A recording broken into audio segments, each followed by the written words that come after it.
In other world news, Thailand's Crown Prince has reassured his people there'll be a smooth succession to the throne. He's issued a royal decree naming a former prime minister as regent as the country mourns the death of their much-loved king. Scott Heidler is live for us now in Hua Hin. And Scott, you're in a place that the late king had a very special connection to. Absolutely, fully. Now we're standing here in Hua Hin. It's about 200 kilometers south of Thailand. And yes, there's a very special connection, like many of the millions of Thais, but this place has a very, very special connection to him because they consider him to have been a local. His summer palace is here, and he spent a lot of his later years here in this community, and there was a direct interaction between the king and the people who live in Hua Hin. Just down the coast from the late king's summer palace, Siriwan Sangnam manages her family's restaurant of 40 years. She's been working with her father since it opened when she was just 11 years old. In his more active days, King Bhumobil was part of the community here in Hua Hin.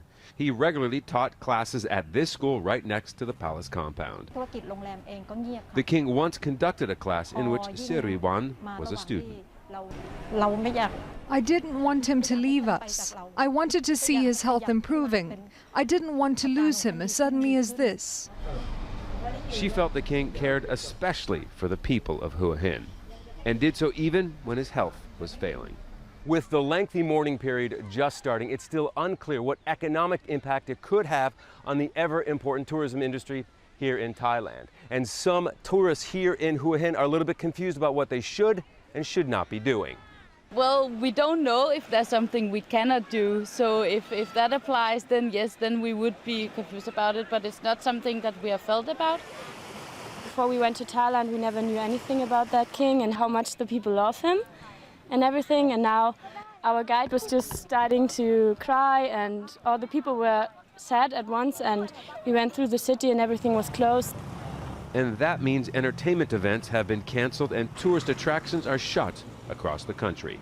But there is no set period for how long they have to stay closed. Some will be reopening in a few days.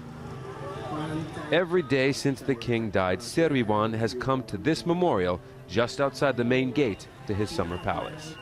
She says she comes to pay her respects to her former king, her former teacher, and her former neighbor.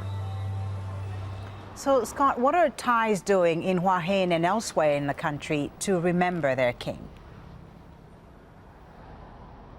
Well, what they're doing here in Hua Hin, and we're standing exactly where that vigil is that we just saw in that story, they come here every evening at 7 p.m., and they have been for the last 2 days, and it'll continue for another couple of days. There's a documentary that's played on a large screen television here, there are discussions, there's some music, and then there's a candle lighting vigil, as we saw in that piece, here in Hua Hin.